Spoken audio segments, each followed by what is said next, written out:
Namaste. Welcome to Junior Tesla. In this episode of Junior Tesla, we are going to see what is indirect proof. When direct methods for proving mathematical results are so elegant, why do we need to go for indirect proofs? You may be thinking. Yes, it's a valid question.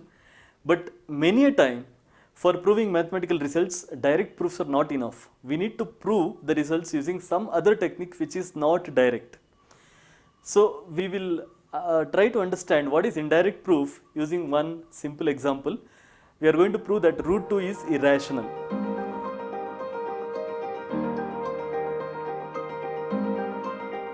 Now in ancient Greek, mathematicians or even general public, they thought all the numbers are rational. That means every number can be written in the form p by q. But Euclid, he understood that root 2 cannot be written in that form. If you try to write root 2 in the form p by q, you are not going to get the exact value. Okay, so root 2 cannot be written in the form p by q. It is an irrational number. But how to prove it? The direct methods were not so obvious. So he thought of using some indirect method for proving that root 2 is irrational. So what he did was very tricky. So he thought, if we have taken a statement, mathematical statement, it should be either true or false. You cannot say there is a statement which is both true and false, or you cannot say there is a statement which is neither true nor false, right? So if there is any mathematical statement, either it must be clearly true or it must be false.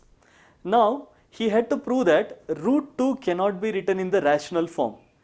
So he thought, let me take the negation of this statement. Okay, so he took a statement that root 2 is rational, and then when you write some statements based on this particular assumption, you will end up with some meaningless answer or meaningless statement, and that is because of your assumption. Okay, your assumption itself was wrong, and then you say no, the statement must be correct.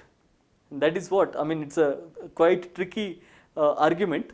So we have taken a statement, and then we take the negation of the statement, and we write some logical statements. Finally we come to a conclusion which is wrong, and then we say our assumption is wrong and the statement must be correct. It's quite complicated. Let us see how it can be done, how the proof by contradiction or indirect method can be adopted for solving the problems. Root 2 is irrational. We are going to assume that root 2 is rational. So if it is rational number, definitely it can be written in the form p by q.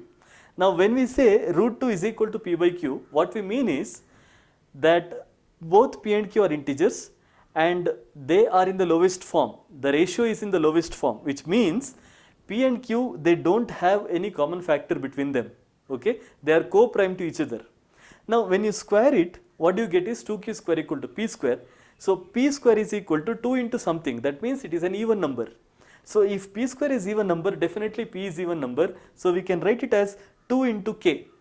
Okay, so 2 into k is substituted back in the equation, and then we get 2q square is equal to 2k whole square. Now 2q square equal to 2k whole square, if you simplify it, you will get q square equal to 2k square, which basically means q square is also even number because it is 2 into something. If q square is even, definitely q is also even. So we have come to a conclusion that both p and q are even. Now if both p and q are even, that means they have a common factor 2. But we had assumed that root 2 equal to p by q, p and q, they don't have any common factor. P by q is written in the lowest form. But here we have come to a conclusion that there is a common factor 2. So these two statements, the assumption and the final statement, these two are contradicting each other. There is a clear contradiction, and that is why we say no, our assumption must be wrong and the given statement must be correct. That means, what was our assumption? Root 2 is rational, that must be wrong, and the statement root 2 is irrational must be true. And this is the way in which we can prove some mathematical results, and this method is called indirect proof or proof by contradiction, and in ancient Greek it is called reductio ad absurdum. There are hundreds of different mathematical results that can be proved using indirect proof. It's a very, very powerful tool in mathematics. I hope you enjoy this. Thank you very much.